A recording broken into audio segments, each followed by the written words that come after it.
Hey everyone, Coach Ben here with Jim from Jiu-Jitsu Mag. Coach Ben podcast. This is, we're a couple weeks into the quarantine or the stay-at-home order here in California. So, Jim, how's it going?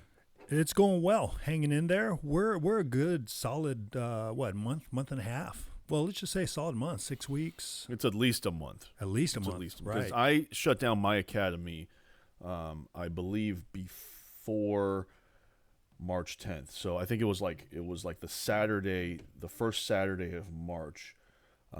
So March, pretty much.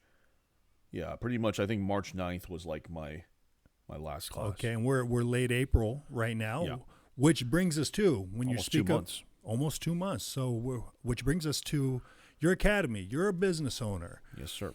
We are involved in not maybe the most optimal career choice with this quarantine and separation and the new landscape of the world. But that being said, this thing will end one day. So as a business owner, academy owner, how do you think the other side of this looks for folks who own academies and participate in our culture? Yeah, I mean, well, let's address the outlook, the future outlook of jiu-jitsu as a whole, right? Because most people that probably listen to this and that do jiu-jitsu aren't academy owners. They're people that just train. They're looking forward to training, or the other side of that coin is there may be people who never train again after this. So I don't have any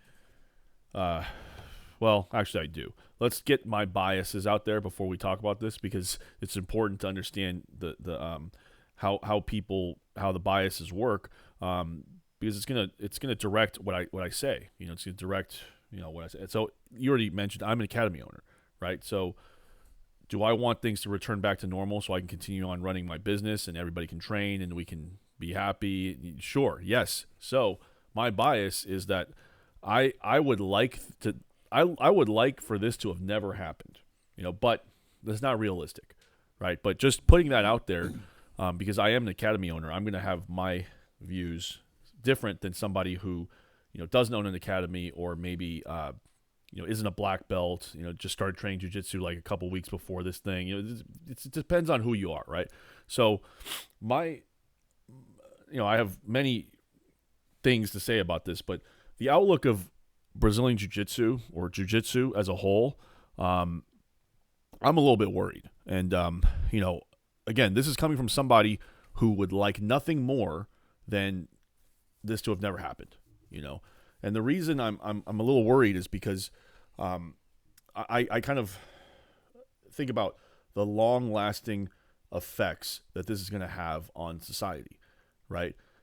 I mean, we're talking about, people talking about like, Las Vegas, right? We're not far from Vegas. We're like 300 miles. They're talking about, Vegas not even opening because of people being in an elevator together. That's being in an elevator together is considered now like, a problem. What's going to happen to martial arts academies that have grappling? This is very scary to me. Obviously, everything is fixed with a vaccine, right? You have a vaccine. I think a lot of people will still have, fears, but at least all of my old students probably will have no problems. People that have done jiu-jitsu, shouldn't have any. Who knows, right? I'm just talking out loud here. Or thinking out loud here. So, what do you think, Jim? What do you think about post-COVID-19? Yeah. I will also go on to say that no one really knows, right? All we can do is speculate.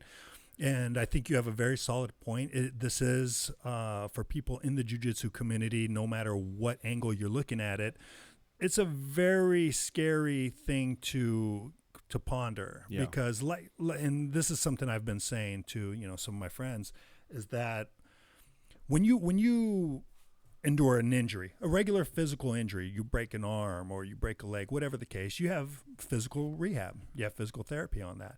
But a little less known thing is the emotional and mental rehabilitation that follows, a common injury. the idea that you have to rehabilitate that athlete's mental and emotional state to let them believe that their joint or their injury is healed. You are 100%. There's no need to limp on that joint. It's healed. And that is part of the rehabilitation process on an injury. But now we're talking about a global pandemic. Well, to me, in my shade tree psychology outlook, is that there is going to be a period of time where an emotional rehabilitation needs to be done. Yeah, fear. And, yeah, you have to address the fear, and part of that addressing the fear is facing it with whatever treatments, fix that the professionals who are tasked to treat this, whatever they come out with, and really doing as much education and as much precaution as us as practitioners. Like, take your showers before, after. Academy owners, make sure those mats get clean, like really clean. So us in the jiu-jitsu community, I'm very proud of some of the ideals and the standards that we already have in place. The problem, the failure tends to be the people who actually execute or don't execute those hygiene habits. Yeah. So us as a community, we have the things in place. Yeah. We just have to follow them. Yeah, I'm slightly less worried about people who already train and know about jiu-jitsu.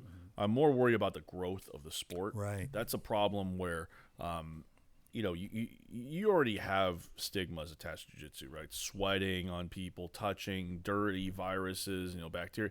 Now you have something that is even worse because this thing is not just a virus, right? It's a life-threatening virus. That causes the disease known as COVID-19, and then you could die. So, and even worse, it's not just you anymore. I try my best to not think about this from my point of view when it comes to this coronavirus COVID-19 thing, because I'm not at risk. I'm just not. Maybe I am. I don't know. Maybe there's some underlying stuff that I don't know about. But the thing is, it's not about me or people that are healthy. It's about what other people think going forward, right? Even if people aren't, it's not very easy to transmit or whatever. Just the idea of that happening, the idea of something so dangerous and so, just insidious. It is easy to transmit. I'm saying even if it wasn't, I think people would still be scared of touching people. And now it is easy to transmit. Now, I'll be honest, I haven't shaken somebody's hand in like months. We're sitting pretty far apart. Every time I go to, get, I don't really go to the grocery store. Yeah, we were talking about that. You're saying, Jim, I refuse to go to the grocery store right now. Yeah.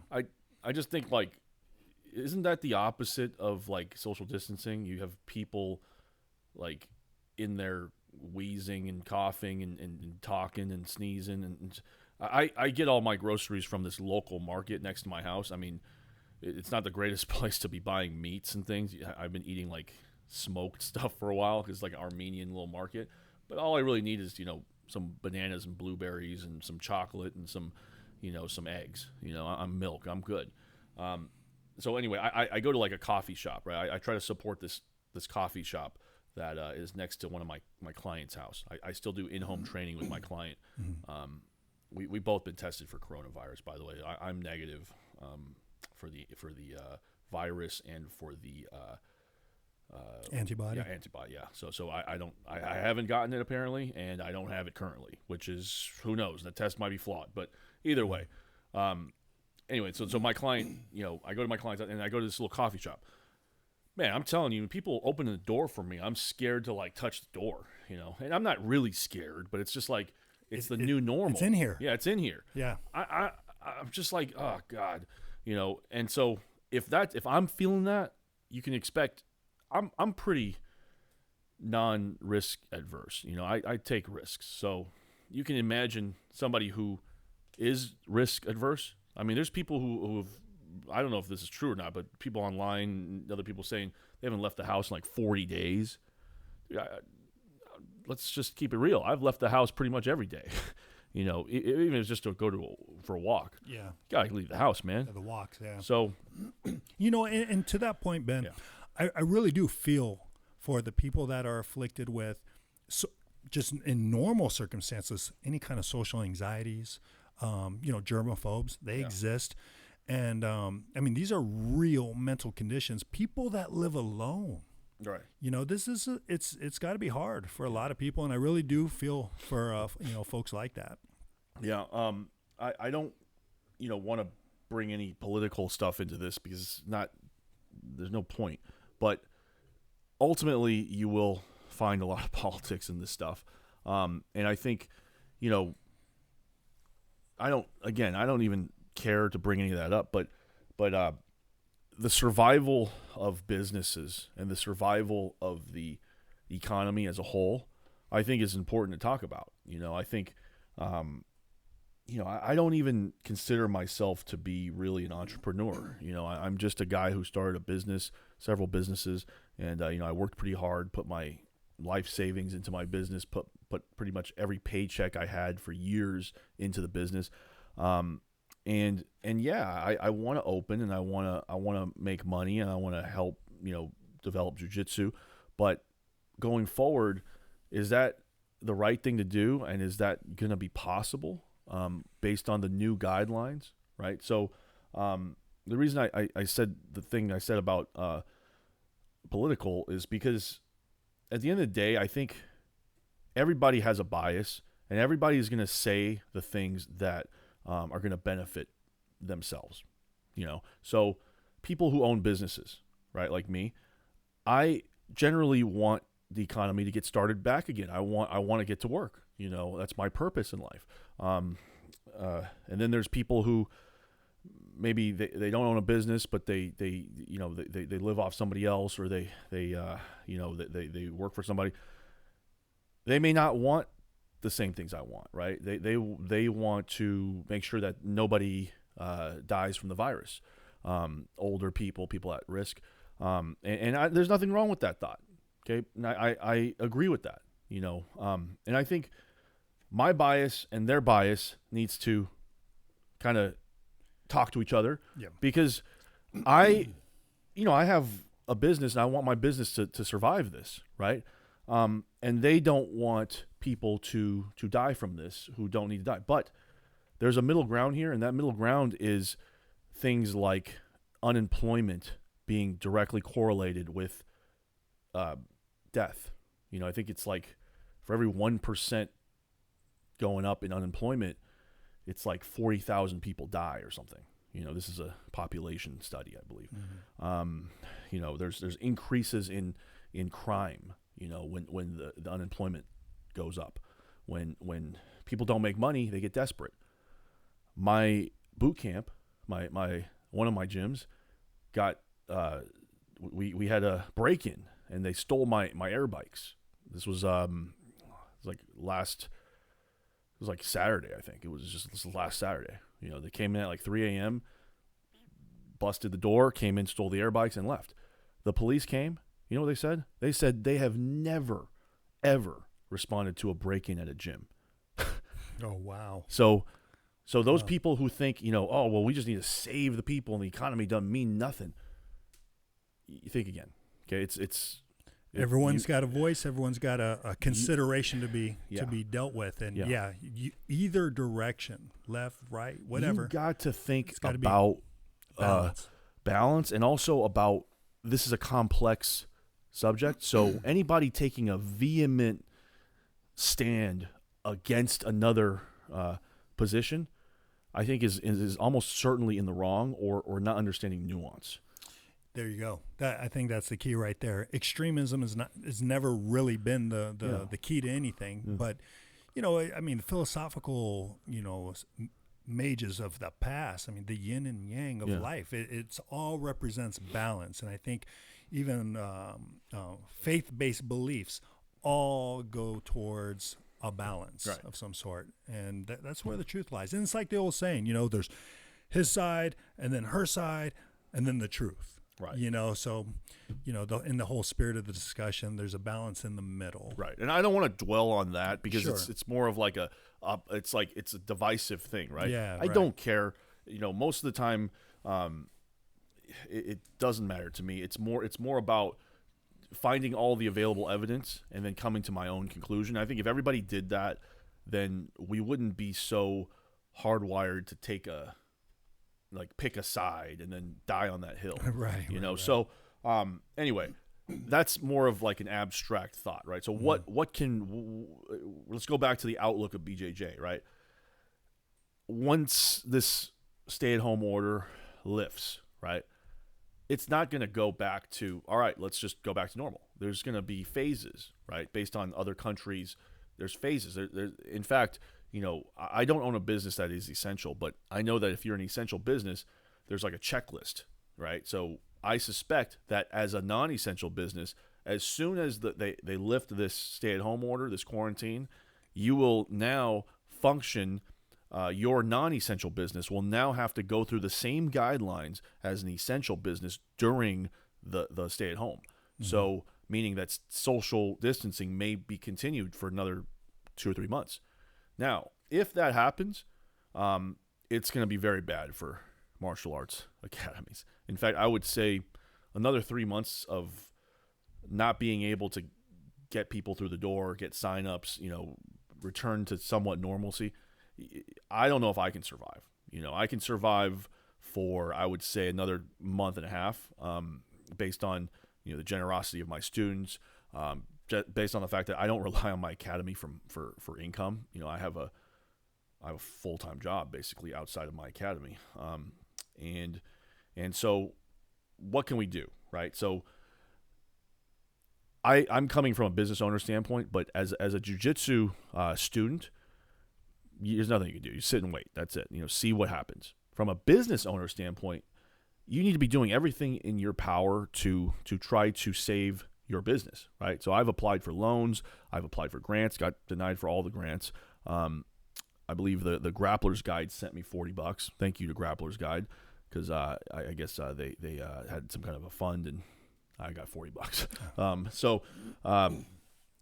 Yeah, I've got the initial $10,000 from the SBA loan, and I think I was lucky to get that. I don't know many academy owners that have even gotten that. I know one academy that got $2,000.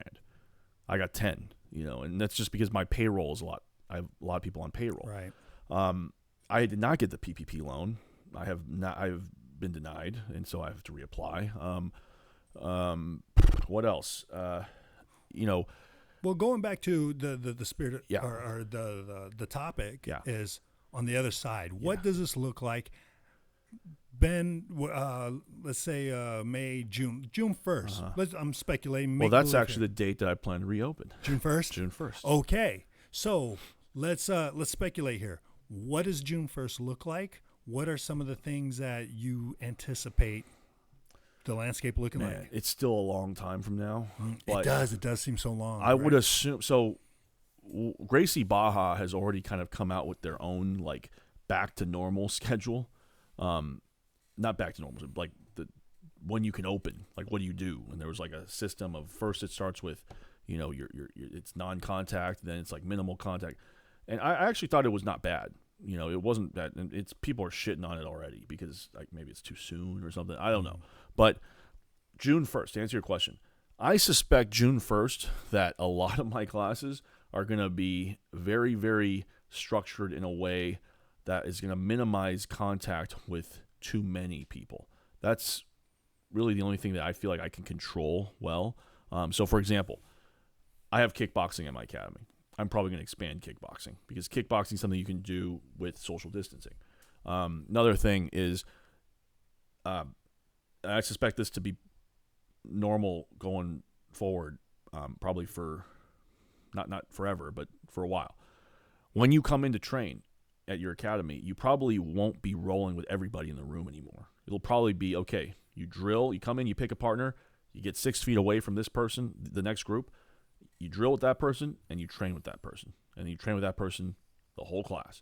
And after class, we're not bowing and shaking anymore. After class, we're standing apart, bowing, going home.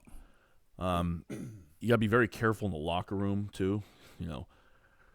I'm not really sure how sparring is going to work. I think if you just keep it to the people that you're like say if it's me and you in class, right? And we drill the moves, we drill, do time specific training drills, and then we spar. That's it. And then we go home. That might be next round, reset, same partners, same go partner. again. Yeah. I mean, I think one of the things in the absence of testing and vaccines is you just have to limit your contact with people. I have 2 mat spaces. I'll probably maximize the use of both. Yeah, I mean that's really what I suspect on June 1st. And I mean, this could all be turned upside down in one day. That's what, and that's what's been happening. And actually, rewinding a little bit in this podcast, you talked about how, the government, essential, non-essential, they're rolling this thing out in phases. Yeah. I'm a fan of that. I'm a fan of phases. Right. But then let's say, okay, jiu-jitsu's on deck, jiu-jitsu's now up.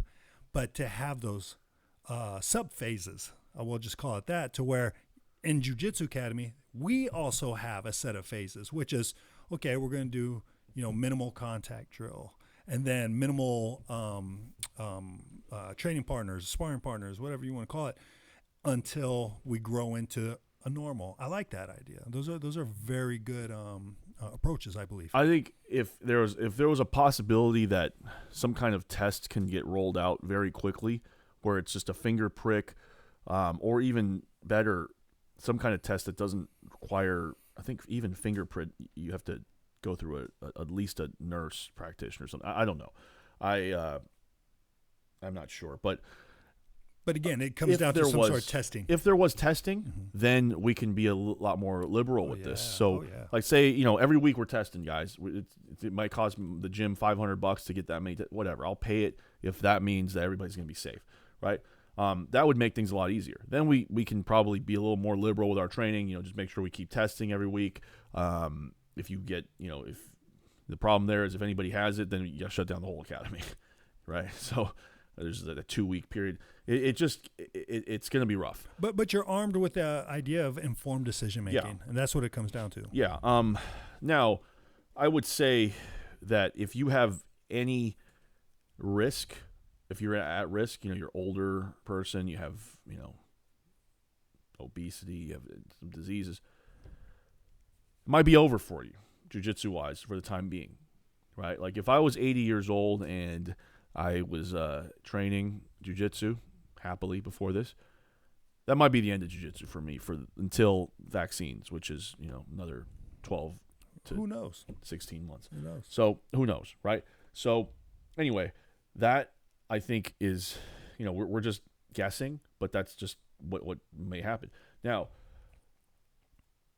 this is something that I think most business owners already know. The survival of academies is that's going to be a problem. Sign-ups, right? I don't expect to sign anybody up throughout the whole summer, to be honest. If I sign anybody up, it's going to be, friends of current members or, people who just have no fear, I guess. Just come right in and do it. Or we have testing, right? So, what I'm doing personally is I'm trying to do year paid in full, so we can survive this likelihood of this drought is coming. And another one is, I'm negotiating with my landlord, getting months free, renegotiating my lease, things like that. Because like I just tell them the truth, it's just I don't expect to grow, so we're gonna lose members. We've already lost members, so the rent can't stay the same, right? Real estate has crashed. Everyone's got to make concessions here. Yeah, everybody does. So yeah, I would tell academy owners that if you have multiple academies, it might be time to think about letting one go. I've let one go. Me and my partner decided we've got to let one of them go. We've let one academy go. I know of 3 academies so far that have also shut down in this area, in the San Gabriel Valley area here in California. And I know a couple other academies that haven't closed, but they are dying a slow death.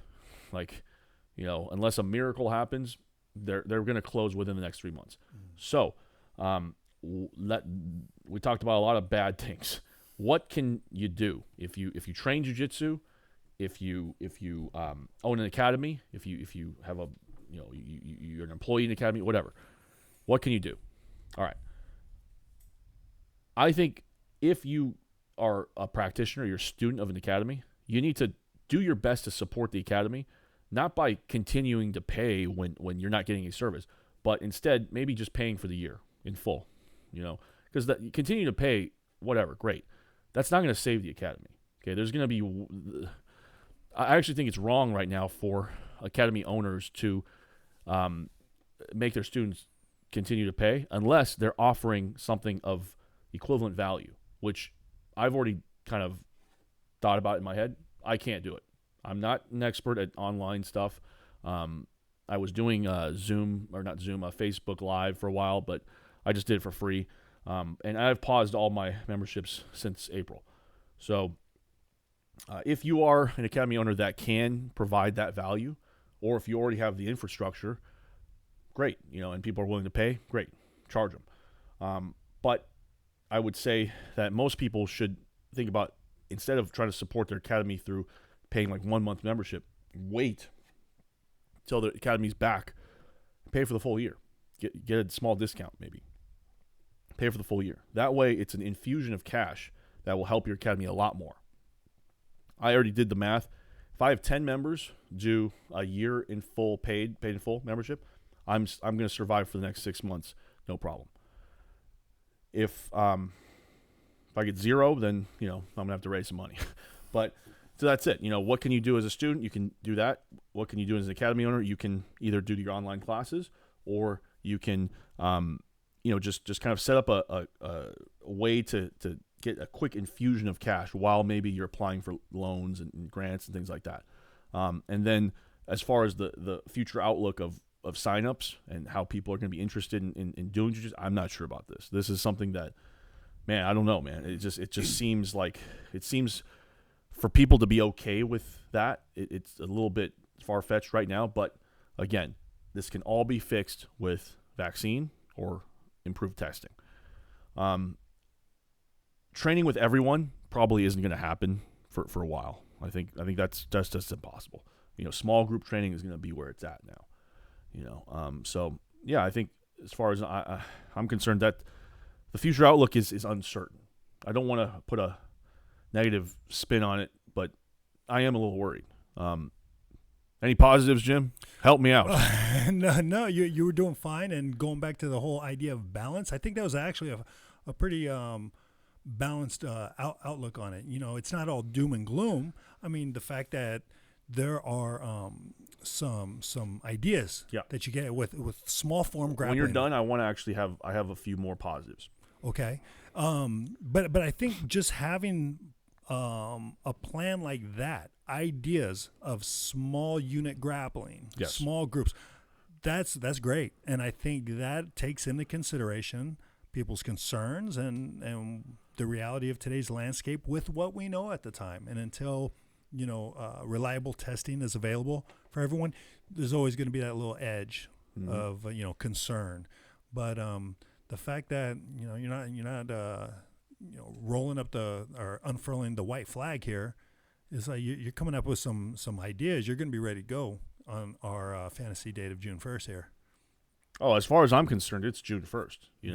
I actually hope it's May 15th, but right, it's looking less likely. By the way, I have all my memberships to rebill on June 1st, right? If the lockdown order comes before then we will, the brave will test it out.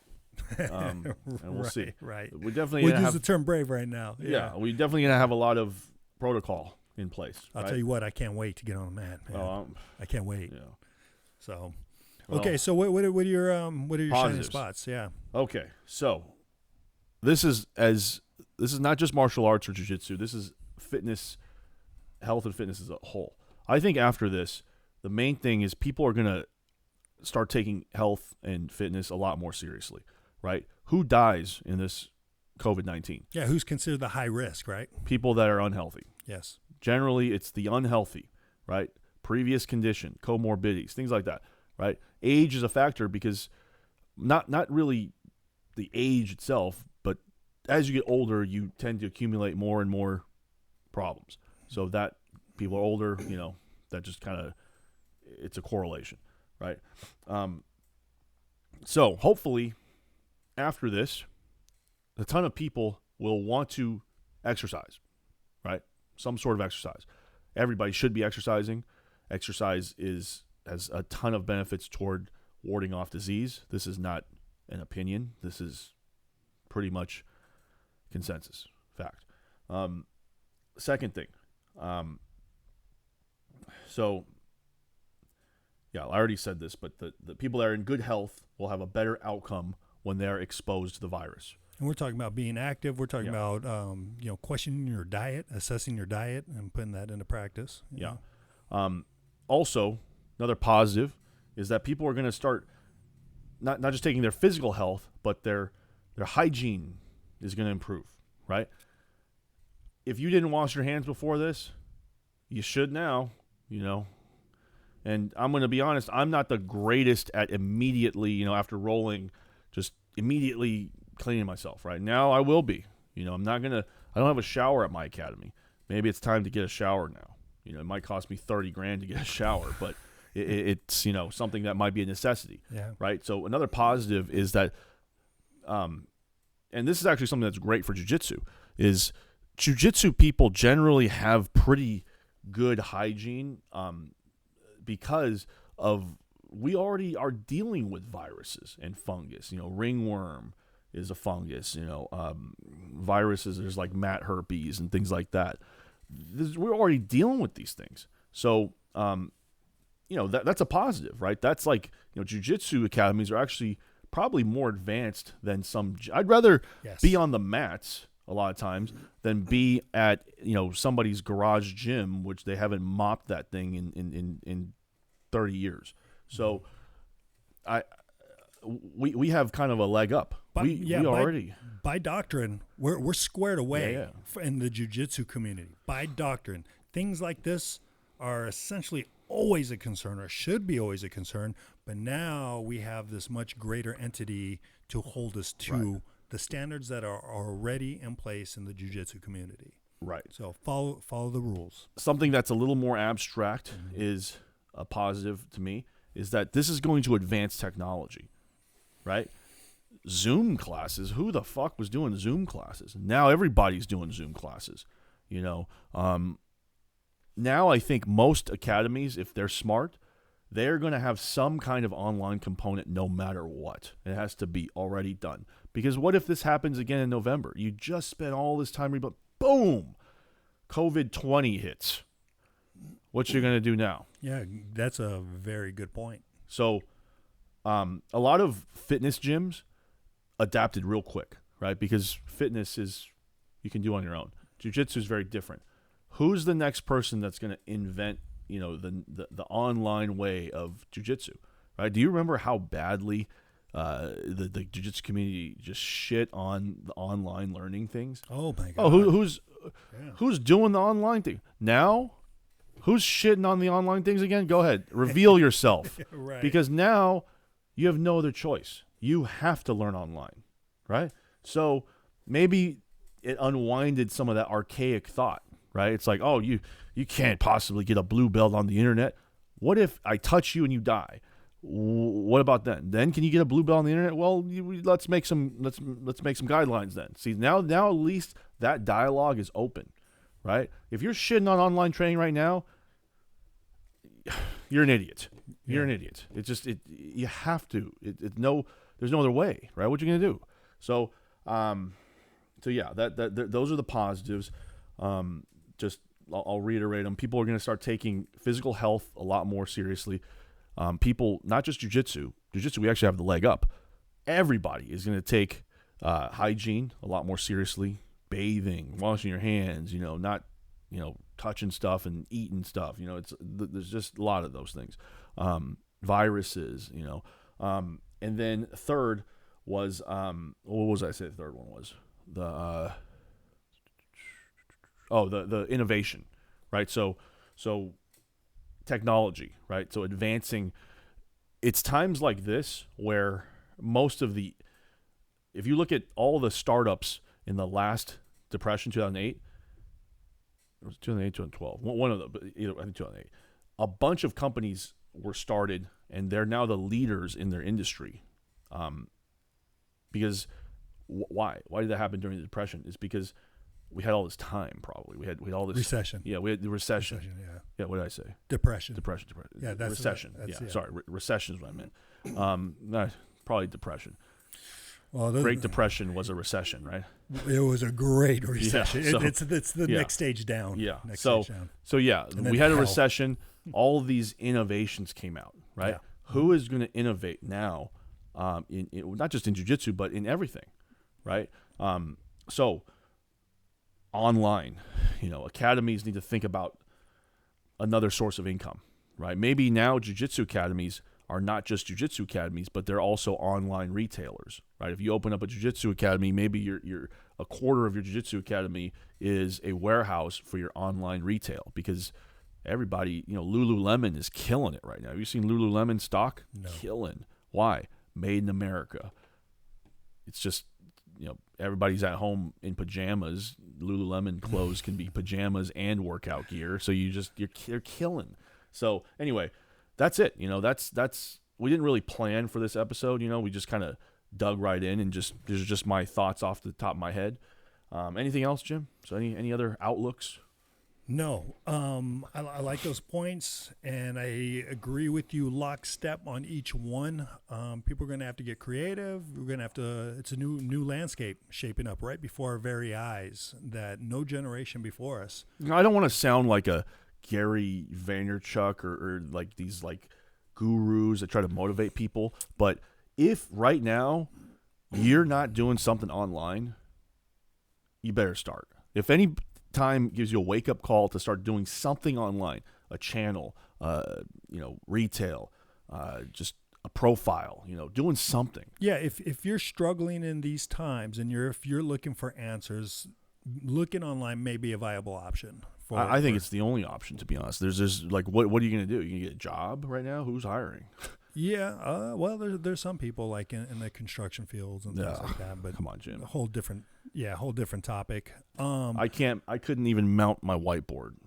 You want me to do construction? Right. Well, even to that point, whatever that skill is, some people, they can't type their name. Yeah. Without 3 tries on a keyboard. What I would do right now? Well, go ahead. Sorry. Oh no. Just the point is it's time to start looking for innovation in your own lane, whatever your strength is, whatever your personality guides you towards. Look for opportunities, and online is a great opportunity for things like that, for sure. Yeah. You don't have any income. You're on unemployment. You don't know what the next step is. Be somebody's social media manager. Right? This is the time. This is the time. Everybody needs social media. Every company needs especially now. Right? How are restaurants? I look at this all the time because I'm scared to go to the market, right? So I'm doing takeout like every other night. Some restaurants, I try to support all the restaurants near me. Some restaurants, their social media is so bad that they don't even have a menu. They don't even have like what they're doing in this time. They're open. It's just you got to roll in and order. You got to have a system, man. You got to have a system.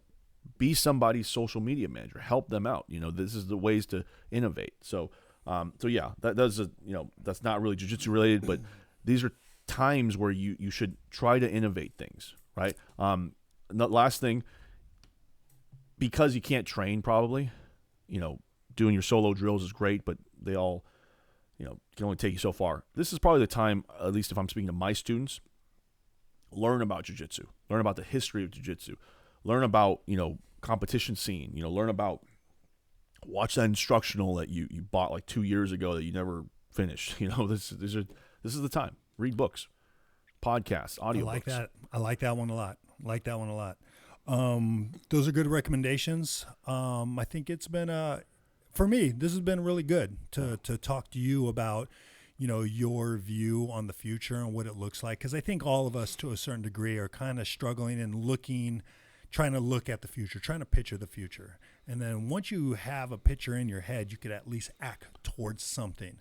So having this conversation for me was very helpful to have it with you, and maybe other people can benefit in a very similar way. I hope that, in my smorgasbord of thoughts, somebody got some inspiration to do something, and that's kind of all it takes, right? It just takes that one inspiration and then the follow through.